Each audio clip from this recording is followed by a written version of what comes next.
당신의 평생 눈 건강 SNU 안과. 다래끼가 생기면 무심코 손으로 짜거나 약국에서 안약부터 찾으시지 않나요? 하지만 우리가 흔히 하는 이런 대처들이 오히려 증상을 더 오래가게 만들 수 있습니다. 그리고 단순한 다래끼가 아닌 더 큰 질환을 발견할 기회를 늦출 수도 있습니다. 마이봄샘은 위아래 눈꺼풀 안쪽에 자리 잡은 수십 개의 작은 기름샘으로 눈물이 마르지 않도록 겉면에 기름막을 덮어주는 역할을 합니다. 나이가 들면서 이 기관에 크게 세 가지 변화가 시작됩니다. 첫 번째는 기름을 만드는 세포의 단면적이 줄어드는 현상입니다. 나이가 들면서 세포의 재생 능력이 자연스럽게 떨어지게 되고 마이봄샘의 면적도 젊은 시절의 30% 수준까지 점차 감소하게 됩니다. 두 번째는 분비되는 지질의 성질 변화입니다. 건강한 마이봄샘은 올리브오일처럼 맑은 지질을 만들어내지만 노화가 많이 진행되면 기름 성분이 체온에도 녹지 않는 고체에 가까운 형태로 점점 탁해지고 굳어지게 됩니다. 세 번째는 눈 깜빡임을 통해서 지질을 짜내는 근육의 힘이 약해지는 현상입니다. 눈꺼풀 가장자리의 근육도 나이가 들면서 지질을 배출하는 물리적인 힘 자체가 떨어지게 되는 것이죠. 이렇게 되면 굳은 지질이 원활하게 배출되지 못하고 분비기관에 지속적인 부담을 주게 됩니다. 이 변화는 뚜렷한 증상 없이 오랜 기간에 걸쳐서 서서히 진행이 되는데요. 이런 누적된 변화가 염증으로 이어지면서 다래끼가 잘 발생하게 됩니다. 이 과정이 대부분은 통증 없이 서서히 진행되다 보니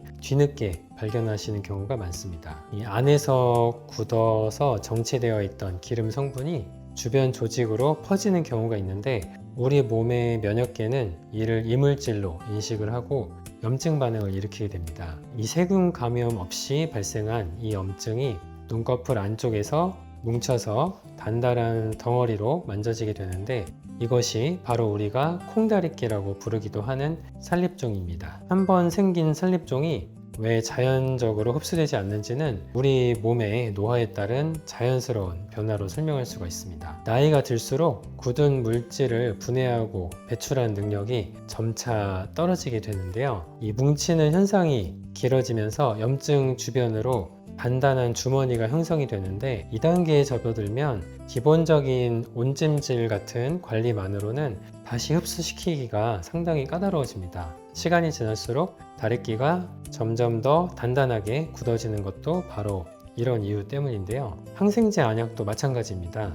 이 산립종은 세균 감염이 아니라 기름샘이 막혀서 생긴 염증이기 때문에 세균을 죽이는 항생제는 근본적인 해결책이 되기가 어렵습니다. 그리고 다래끼의 종류에 따라서 같은 행동도 완전히 다른 결과를 만들 수가 있는데요. 이 세균 감염으로 생긴 겉다래끼 같은 경우는 무리하게 짜는 경우에 주변으로 세균이 번지면서 감염 부위가 오히려 퍼지고 심하면 봉화지겸 같은 염증으로 악화될 수가 있습니다. 반면 기름이 막혀서 생긴 덩어리인 산립종은 억지로 누르게 되면 굳은 기름 성분이 주변으로 또는 안쪽으로 깊숙이 스며들면서 덩어리가 더 커지고 단단해질 수가 있습니다. 이런 염증이 눈꺼풀에 반복이 되면 기름 배출구 주변에 굳은 물질이 쌓여서 점점 길을 더 막게 되는데요. 출구가 막힌 상태로 안쪽으로 압력이 쌓이다 보면 기름샘 스스로의 재생 능력도 점차 떨어지고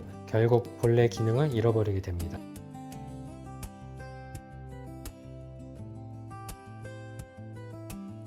여기서 주의해야 할 점은 흔히 발생하는 콩다래끼와 눈꺼풀에 생기는 종양인 피지샘 암종은 생기는 위치와 형태가 유사하다는 점인데요. 둘 다 통증 없이 단단한 덩어리로 만져지는 경우가 많다 보니까 현미경으로 세포를 직접 확인하기 전에는 겉모습만으로 구별하기는 아주 까다롭습니다. 실제로 조직 검사 없이 단순한 다래끼로 생각해서 방치하거나 또는 처치만 반복하다가 피지샘 암의 진단이 1년 넘게 늦어지는 경우가 종종 발생합니다. 이 기간 동안 암세포들은 주변 눈꺼풀 조직을 침범하거나 심한 경우 림프계를 통해서 전신으로 전이되는 위험성도 있습니다. 이렇게 주변 조직으로 많이 퍼진 상태에서 치료 시기를 놓치게 되면 치료가 아주 어려워지고 예후도 매우 나빠질 수가 있습니다. 이는 피지샘 암에만 해당한 것은 아니고요. 기저세포암이나 편풍세포암 같은 다른 눈꺼풀 종양들도 마찬가지입니다. 이들 역시 눈꺼풀 안쪽에서 서서히 덩어리가 커지다가 나중에야 겉으로 모습을 드러내는 양상을 보이게 됩니다.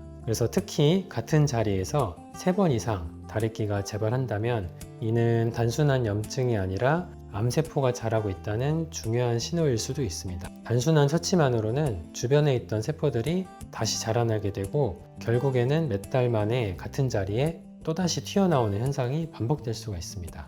그렇다면 지금 내 눈꺼풀에 있는 이 덩어리 어떤 기준으로 판단을 해야 할까요? 낫지 않는 다래끼를 단순히 컨디션 탓으로 여기고 집에서 혼자 관리하기보다는 다음과 같은 증상이 있다면 안과에서 꼭 검진을 받으시는 것이 좋습니다. 첫째, 한 달 넘게 관리를 해도 덩어리가 전혀 줄지 않고 오히려 단단해지는 경우. 둘째, 완전히 똑같은 자리에 3번 이상 재발하는 경우. 셋째, 덩어리 주변의 속눈썹이 눈에 띄게 빠지거나 눈꺼풀 가장자리가 헐어 있는 경우. 넷째, 예전에 없었던 시야 흐림이나 이물감 등이 지속되는 경우입니다. 요즘에 안과에서는 K5M과 같은 전문 장비를 통해서 눈꺼풀 속의 마이범샘의 형태와 소실 정도를 객관적으로 파악할 수가 있습니다. 눈물량을 분석하고 안구 표면의 기름막 분포도 측정해서 눈물막을 평가하고 세극등 현미경을 통해 기름 배출구가 막혀있진 않은지, 분비되는 기름의 상태는 어떤지 등을 보고 눈 상태를 종합적으로 확인할 수가 있죠. 결국 핵심은 지금 눈꺼풀에 생긴 덩어리가 단순한 염증인지 아니면 다른 질환의 신호인지 정확히 감별해서 바른 대처를 하는 데 있습니다. 평소와 다른 변화를 조기에 발견해서 적절한 처치를 받은 경우에는 눈이 문제없이 회복할 확률이 매우 높습니다. 반면 이를 단순한 다래끼로 여겨서 오랜 시간 방치하게 되면 눈의 기능과 형태를 보존할 가능성이 낮아지고 회복이 더 어려워질 수가 있죠.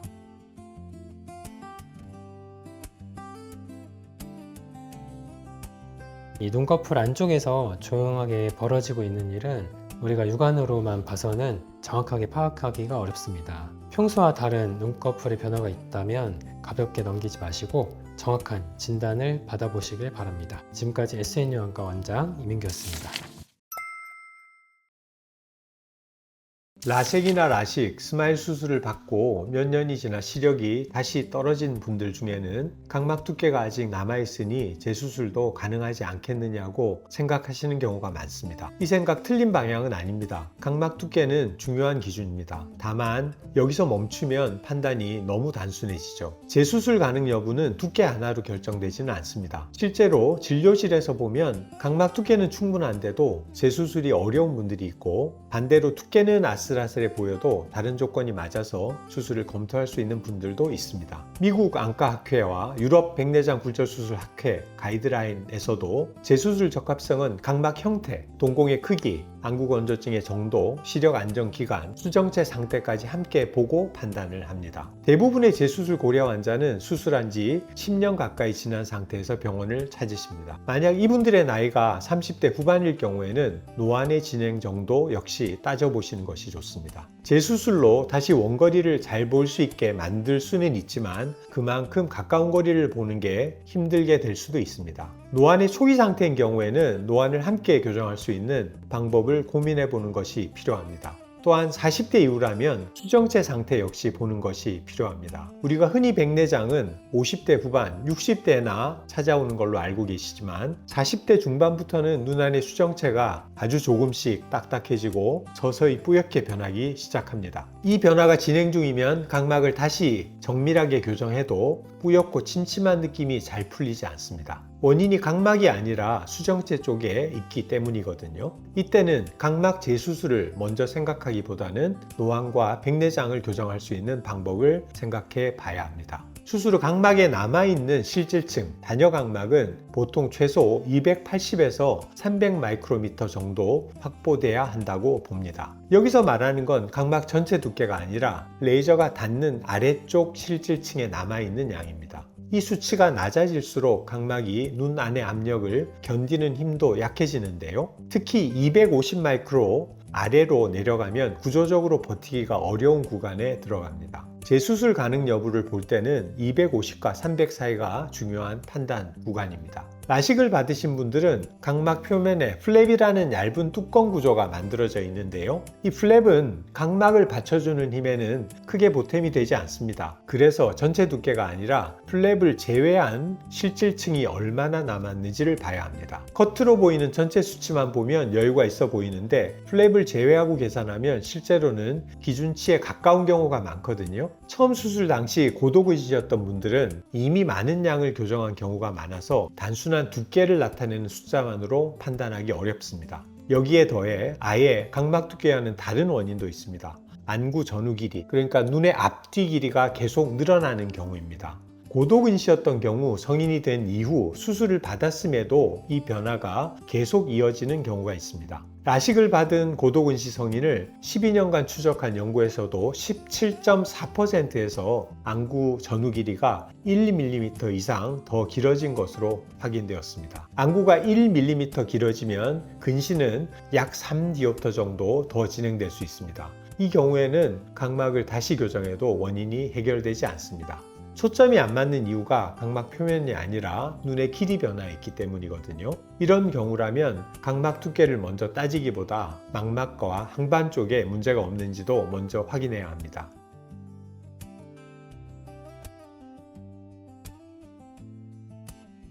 그럼 내 각막이 지금 어느 구간에 있는지 재수술을 논의할 수 있는 상태인지는 어떻게 확인할까요? 가장 먼저 보는 것은 안구 건조증 상태입니다. 건조증이 심하면 레이저 조사 후 각막 표면이 고르게 회복되지 않을 수 있거든요. 그래서 건조증이 있다면 먼저 치료합니다. 건조증이 정리되면 각막 지형도와 각막 두께, 단층 촬영을 함께 봅니다. 각막의 곡률, 두께 분포, 뒤쪽 형태를 확인해서 두께가 남아있어도 위험 신호가 없는지 보는 겁니다. 여기에 상피 두께 매핑까지 확인해 시력저하의 원인이 상피 증식인지 실질부의 변형인지 구분합니다. 이 과정을 통과해야 재수술 검토가 시작됩니다. 그 다음은 과거에 어떤 수술을 받았는지입니다. 여기에 따라 재수술 방법도 달라지거든요. 라식을 받으신 분들은 플랩을 다시 들어 올릴 수 있는지 먼저 봅니다. 다만 오래전에 수술했다면 플랩 관련 문제가 생길 수 있어 라섹으로 표면을 다시 교정하는 방식을 선택하기도 합니다. 라섹을 받으신 분들은 처음부터 플랩이 없기 때문에 재수술도 표면 절삭 방식 라섹으로 진행합니다. 대신 이전 수술 부위를 다시 교정하는 만큼 예측이 조금 더 까다로울 수 있습니다. 스마일은 각막 표면을 남겨두는 구조라서 동일한 스마일 라식으로 하는 것은 어렵기 때문에 보통은 라섹으로 재수술을 시행합니다. 현재 검토되는 방법 중 하나는 닫혀있는 캡 가장자리를 레이저로 열어 라식의 플랩처럼 전환하는 방식인데요. 연구에서는 91%의 환자가 목표 시력 오차 범위 안에 들어왔고 수술 다음 날부터 통증 부담이 적고 시력도 회복된 것으로 보고되었습니다. 그리고 여기서 한 가지 더 봐야 할 부분들이 있습니다. 각막이 얇아서 레이저 재수술이 어렵다는 판정을 받은 분들입니다. 이때 검토할 수 있는 대안이 안내 렌즈 삽입술 ICL입니다. 홍채와 수정체 사이 공간에 렌즈를 넣는 방식인데요. 이미 얇아진 각막을 추가로 건드리지 않는다는 점에서 대안이 될 수 있습니다. 2026년 미국 백내장 굴절수술 학회에서 발표된 연구에서는 레이저 재수술이 어려운 태행 환자를 대상으로 렌즈 삽입과 표면 레이저 재수술을 비교했습니다. 렌즈 삽입군은 100%가 목표 시력 1.0에 도달했고 표면 레이저군은 96%였습니다. 시력 회복 속도도 렌즈 삽입군에서 더 빠르게 나타났습니다. 다만 안대 렌즈 삽입 수술도 조건이 있습니다. 눈 안의 공간, 각막 내피 세포수, 수정체 혼탁 여부를 함께 보아야 합니다. 이미 수정체 혼탁이 많이 진행된 경우라면 렌즈 삽입보다 백내장 수술 쪽으로 방향을 잡는 것이 맞습니다. 각막 재수술 불가 판정을 받았다고 해서 재수술이 불가능하다는 뜻은 아닙니다. 다만 어떤 방법이 맞는지는 각막 상태, 수정체 상태, 렌즈 삽입 가능 여부를 확인해 봐야 합니다. 재수술 전에는 최소 6개월에서 12개월 동안 굴절 오차 변화 없이 안정적인지 확인이 필요합니다. 시력이 계속 변하는 중에 수술하면 목표 시력 계산이 흔들릴 수 있습니다. 병원에서 조금 더 지켜보자고 말하는 건 시력이 멈춘 지점을 확인하는 과정입니다. 그 기간에는 지금 시력 저하가 어떤 원인으로 찾아온 것인지 먼저 구분해야 합니다. 가장 흔하게 헷갈리는 건 세 가지인데요. 근시퇴행, 안구건조증, 수정체 변화입니다. 안구건조증은 흐림이 왔다 갔다 하는 게 특징입니다. 인공 눈물을 넣으면 잠깐 선명해졌다가 오래 보거나 건조한 곳에 있으면 다시 흐려집니다. 근시대행은 흐림이 비교적 일정합니다. 인공 눈물을 넣어도 변화가 거의 없고 근시 안경을 썼을 때 선명해진다면 가능성이 높죠. 40대 이후라면 수정체 변화도 봐야 합니다. 안경을 맞춰도 침침함이 남고 야간에 더 불편하다면 각막 재수술보다 수정체 쪽 원인을 먼저 봐야 합니다.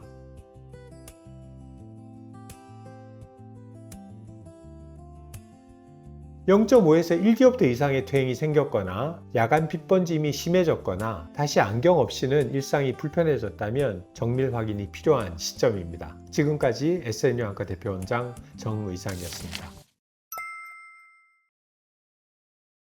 렌즈 삽입 수술을 알아보실 때 어떤 걸 가장 먼저 찾으시나요? 아마 수술 후기와 부작용, 그리고 그 다음은 바로 가격일 것입니다. 그런데 주변의 이야기를 들어보면 렌즈별로 가격 차이가 생각보다 크다는 것을 알 수 있습니다. 저렴한 렌즈 삽입술 과연 무엇을 포기한 걸까요? 그 차이를 이해하려면 먼저 제대로 된 ICL 수술이 어떤 과정을 거쳐 이루어지는지부터 알아야 합니다. 우리나라는 전 세계 ICL 수술 상위 3개 국가 중 하나라서 국내 대리점에 다양한 사이즈의 재고가 충분히 확보되어 있습니다. 덕분에 일반 ICL의 경우 당일 수술도 가능한 시스템이 갖춰져 있습니다.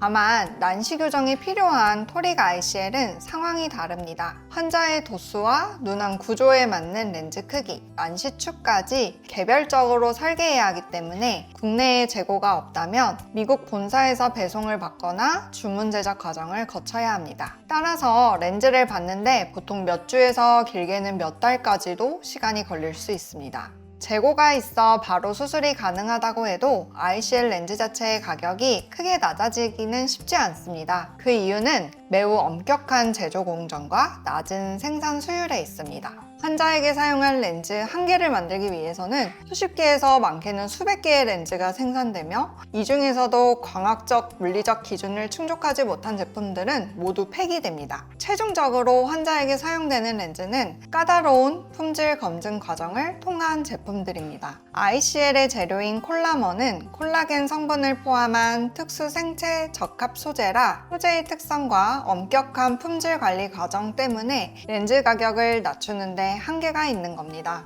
여기에 수술 전 정밀 검사와 렌즈 사이즈 분석, 수술에 투입되는 의료진의 전문성 및 시간까지 고려하면 ICL은 다른 시력 교정 수술에 비해 비용이 높게 형성될 수밖에 없습니다. 특히 토릭 ICL이 일반 ICL보다 더 비싼 이유는 단순히 난시 교정 기능이 추가되었기 때문만은 아닙니다. 토릭 ICL은 환자의 난시 정도뿐 아니라 난시축까지 정확히 맞춰서 제작되어야 합니다. 토릭 렌즈는 눈 속에서 단 1도만 틀어져도 난시 교정력의 3.3%가 줄어듭니다. 따라서 렌즈 설계와 제작 과정이 더욱 정교하게 이루어져야 하는 것이죠. 그럼 ICL은 왜 이렇게 까다로운 제조 과정을 거치는 걸까요? 가장 큰 이유는 각막을 보존하면서 시력을 교정할 수 있기 때문입니다. 라식이나 라섹, 스마일 라식은 각막을 깎아서 시력을 교정하는 수술인데요. 문제는 한번 깎은 각막 조직은 원래 상태로 되돌릴 수 없습니다.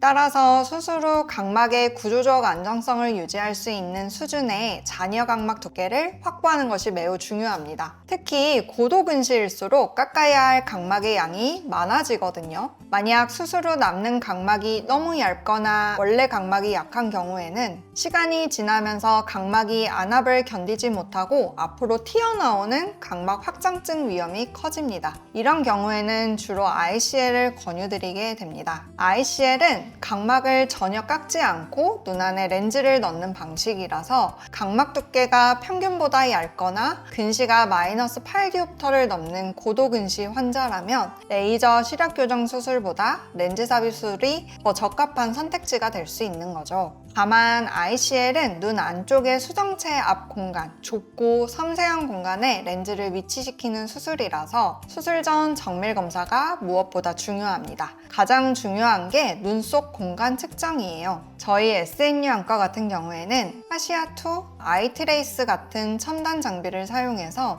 이 눈 속 공간 측정이나 안구 구조 등을 최대한 자세하게 살피고 있습니다. 그야말로 억소리 나는 장비들인데 ICL 수술은 그만큼 정밀한 측정이 중요하거든요. 이런 장비 없이 눈 바깥 크기만으로 렌즈 사이즈를 짐작하면 크기 오차가 생기기 마련입니다. 삽입한 렌즈와 원래 수정체 사이의 간격을 볼트라고 부르는데요. 볼트가 너무 낮으면 수정체와 렌즈 거리가 가까워 백내장이 빨리 올 수 있습니다.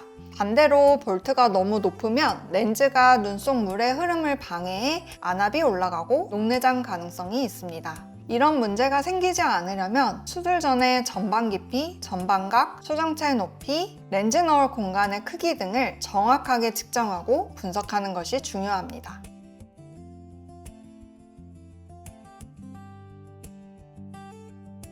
또 하나의 중요한 검사는 각막 내피세포 검사입니다. 이 세포는 손상되면 재생되지 않아요. 검사를 건너뛰고 수술했다가 세포수가 한계 아래로 떨어지면 펌프 기능이 멈춥니다. 각막이 붓고 뿌옇게 변하면서 결국 각막 이식까지 가야 하는 상황이 생길 수 있습니다. 검사 단계에서 내피세포 수가 평균에 비해 좀 적다 하시는 분들께는 렌즈 삽입술을 권유드리지 않습니다. 다시 비용 이야기로 돌아가 볼까요? 저렴한 병원이 비용을 낮추는 방식은 크게 세 가지인데요. 먼저 렌즈 브랜드를 바꾸는 겁니다. 미국 FDA 승인을 받고 30년 넘게 임상 데이터가 쌓인 렌즈는 ICL이 유일합니다. 이 ICL 렌즈는 당연하게도 다른 렌즈보다 도입 단가 자체가 높거든요. 다른 렌즈들은 원가가 낮은데 렌즈들의 쓰인 소재가 홍채 뒷 공간에 오래 들어가 있을 때 어떤 영향을 주는지 증명할 10년, 15년 단위의 장기 임상 데이터가 아직 부족합니다.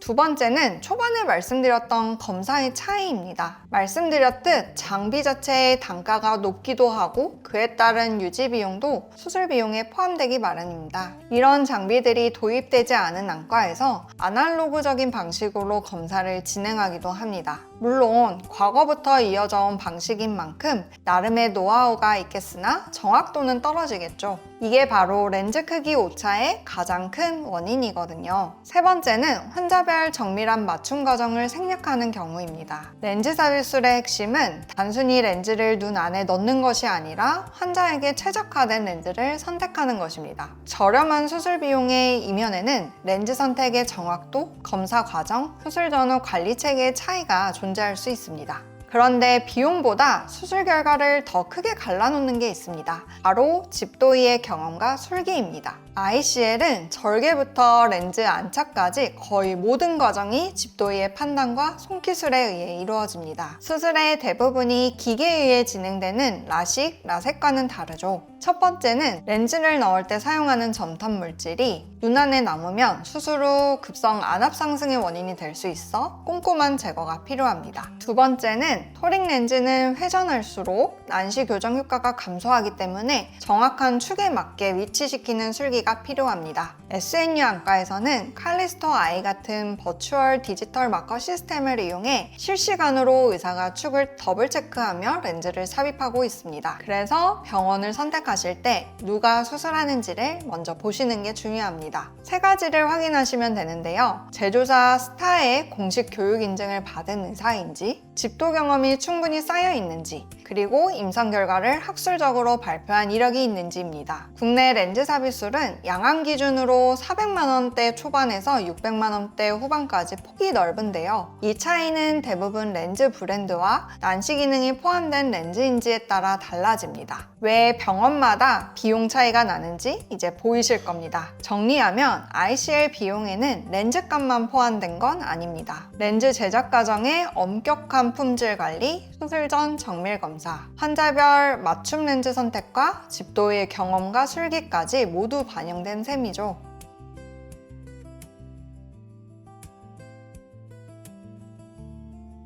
이 과정을 제대로 거친 ICL 수술의 만족도는 레이저 시력 교정술보다 오히려 높은 편입니다. 특히 고도근시 환자분들이 수술 다음 날부터 선명하게 보이는 시력 변화를 경험하시게 되죠. 병원을 고르실 때 단순히 가격만 비교하기보다 어떤 정밀 검사를 하는지, 누가 수술하는지를 함께 확인해 보시는 것이 좋을 것 같습니다. 지금까지 SNU 안과 원장 원여경이었습니다.